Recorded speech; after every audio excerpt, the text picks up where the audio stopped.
کریم صلی اللہ علیہ وسلم کے پاس حاضر ہو کر وہ ہڈی کو دونوں ہاتھ کے ہتھیلی میں رکھتا ہے اور دبا کے اس کو پاؤڈر بنا دیتا ہے، چورا چورا کر دیتا ہے۔ اس کے بعد نبی کریم صلی اللہ علیہ وسلم کے سامنے اس ہڈی کے پاؤڈر کو پھونک مار کر اڑا دیتا ہے۔ اڑا دینے کے بعد کہتا ہے یہ محمد، کیا تیرا خدا اس ہڈی کو دوبارہ زندہ کر سکتا ہے؟ اس عاص بن وائل کو معلوم نہیں تھا یہ کس کے سامنے آ کر کھڑے ہو کر یہ بات کہہ رہا ہے۔ اللہ رب العالمین کی رحمت جوش میں آیا۔ عاص بن وائل کو معلوم نہیں ہے یہ کون ہے، یہ رحمت للعالمین ہے، یہ انسانوں کا سردار ہے، یہ نبی کریم صلی اللہ علیہ وسلم ہے۔ میرے نبی کے سامنے یہ آ کر چیلنج کرتا ہے، ایک ہڈی کا ٹکڑا لا کر کہتا ہے جو اس کو دوبارہ کون زندہ کرے گا؟ جو ہڈی پرانا ہو گیا، پوشیدہ ہو گیا، جس ہڈی کا کوئی پاور نہیں ہے، پاور ختم ہو گیا، اسے معلوم نہیں ہے اس مٹی کے اس ہڈی کو کون زندہ کرے گا؟ یہ سوال میرے نبی کو آ کر پوچھتا ہے۔ اللہ رب العالمین جبریل امین کو بھیجتا ہے اور کہتا ہے اے جبریل امین جاؤ جاؤ اور میرے نبی کو جا کر سنا دو یہ ہڈی کو کون زندہ کرے گا۔ جبریل امین نبی کریم صلی اللہ علیہ وسلم کے پاس آتا ہے اور قرآن کریم کی آیات کو تلاوت کرتا ہے۔ اولم یر الانسان انا خلقناہم من نطفۃ فاذا ھم خصیم مبین۔ اللہ جبریل امین کو کہتا ہے کہ جاؤ میرے حبیب کو سنا دو جو انسان یہ ہڈی لا کر کہہ رہا ہے یہ ہڈی کو کون زندہ کرے گا۔ اللہ قرآن کے اندر فرمایا اولم یر الانسان، کہ انسان کو معلوم نہیں ہے انا خلقناہ، میں نے اس کو پیدا کیا۔ کیسے پیدا کیا؟ من نطفۃ، ایک ناپاک قطرے پانی سے۔ کون کہہ رہا ہے؟ اللہ کہہ رہا ہے۔ جو ہڈی لا کر آپ کے سامنے چورا کر کے بتا رہا ہے اس ہڈی کو کون زندہ کرے گا، یہ انسان کو معلوم نہیں ہے میں نے تجھے کیسا پیدا کیا؟ جی اللہ کہتے ہیں من نطفۃ فاذا ھو خصیم مبین، میں نے تمہیں ایک ناپاک قطرہ پانی سے پیدا کیا ہوں اور تم کھلم کھلم میرے سے جھگڑاتے ہو، میرے پاس آ کر کہتے ہو یہ ہڈی کو کون زندہ کرے گا۔ یہ اب اللہ رب العالمین آگے فرما رہے ہیں وَضَرَبَ لَنَا مَثَلًا وَنَسِيَ خَلْقًا، اور وہ مجھ سے یہ مثال پیش کرتا ہے۔ وَضَرَبَ لَنَا یعنی مجھ سے یہ مثالاً، یہ مثال پیدا کرتا ہے۔ وَنَسِيَ خَلْقًا، اور اس کی پیدائش کو بھول گیا کہ میں نے تجھے کیسا پیدا کیا، تجھے معلوم نہیں، ایک ناپاک قطرے سے تجھے بنایا، اس پیدا کو تو بھول گیا اور ایک ہڈی لا کر میرے حبیب کے سامنے یہ پوچھتا ہے اس ہڈی کو کون زندہ کرے گا۔ اب اللہ کہہ رہا ہے قال من یحیی العظام وہی رمیم، وہ مشرک کہتا ہے قال من یحیی، کون زندہ کرے گا، العظام وہی رمیم، عظام سے مراد ہڈی، میرے ہڈی جب بشیدہ ہو جائے گا، میرا ہڈی جب گلسڑ جائے گا اس کو کون زندہ کرے گا۔ یہ کافر آ کے پوچھتا ہے آپ کو، یہ کافر آپ کو پوچھتا ہے کون زندہ کرے گا۔ اب اللہ رب العالمین اپنے حبیب کو کہتا ہے اے میرے حبیب، اے میرے رسول، اس مشرک کو بتا دو، یہ کافر کو بتا دو کون زندہ کرے گا۔ اللہ کہتا ہے قُلْ يُحْيِيهَا الَّذِي أَنشَأَهَا أَوَّلَ مَرَّةٍ وَهُوَ بِكُلِّ خَلْقٍ عَلِيمٌ۔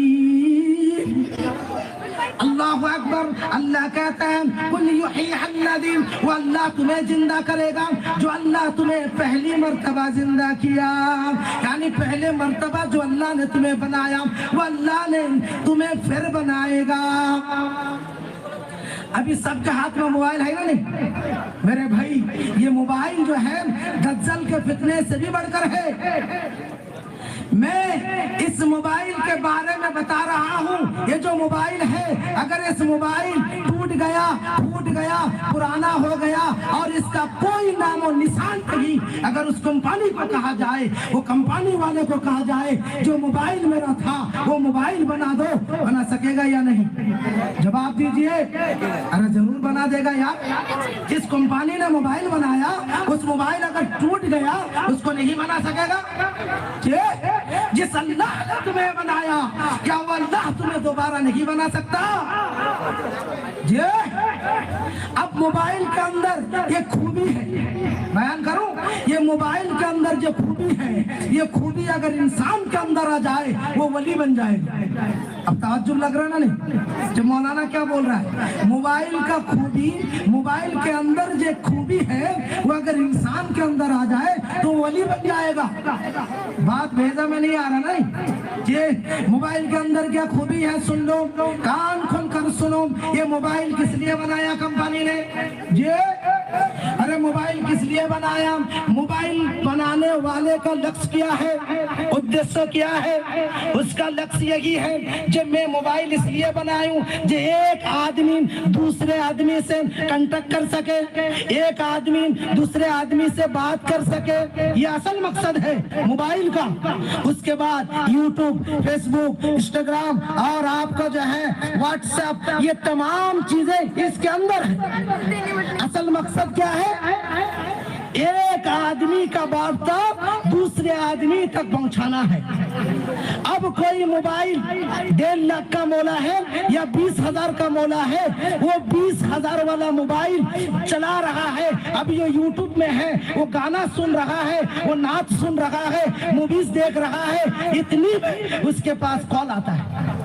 تو وہ جو رنگ ٹون جو اس کے موبائل میں گھسا وہ کیا کہے گا کہ نہیں اب میرا مالک جو ہے ابھی نعت سن رہا ہے, میرا مالک جو ہے ابھی موبائل میں موویز دیکھ رہا ہے, یہ رنگ ٹون تم ابھی بھاگ جاؤ.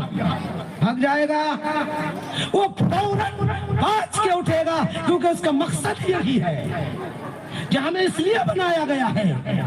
انسان اپنا مقصد کو بھول گیا ہے. جس اللہ نے تمہیں جس لیے بنایا کبھی سوچا ہے کہ اللہ نے ہمیں کس لیے بنایا ہے؟ کبھی سوچا؟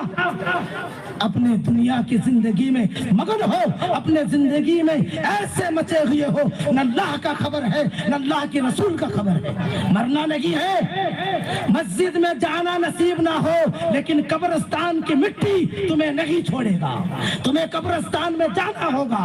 وہ مٹی تمہیں پکار رہا ہے, وہ مٹی تمہیں بلا رہا ہے. جو میں کیڑے مکوڑوں کا گھر ہوں, میں تنہائی کا گھر ہوں, میں انگرا کا گھر ہوں, وہ قبر دین میں تمہیں 70 بار پکارتا ہے, لیکن تمہیں تصدیق نہیں ہوتی اللہ کا اذان سن کر مسجد میں جانے کی. شرم آنی چاہیے ایسی ہماری ایمان پر, ایسی ہماری مسلمانی پر. میرے بھائی یہ زندگی بڑی قیمتی ہے.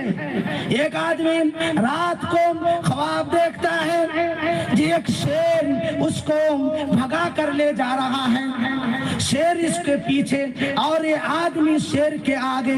بھگتے بھگتے جنگل میں پہنچ گیا. جنگل میں پہنچنے کے بعد ایک بڑا درخت میں چڑھ گیا. اب یہ درخت بڑا درخت میں چڑھ جانے کے بعد شیر اس درخت کے نیچے ہے. یہ آدمی اس درخت کے چڑھنے کے بعد ایک موٹا ٹہنی پر جا کر بیٹھ گیا. اب سوچ رہا ہے جب میں شیر سے بچ جاؤں گا, شیر سے بچ جاؤں گا. اس کے بعد وہ آدمی جس ٹہنی پر بیٹھا تھا, جس ڈالی پر بیٹھا تھا, اس ڈالی کے نیچے اپنے نظر کو جھکایا.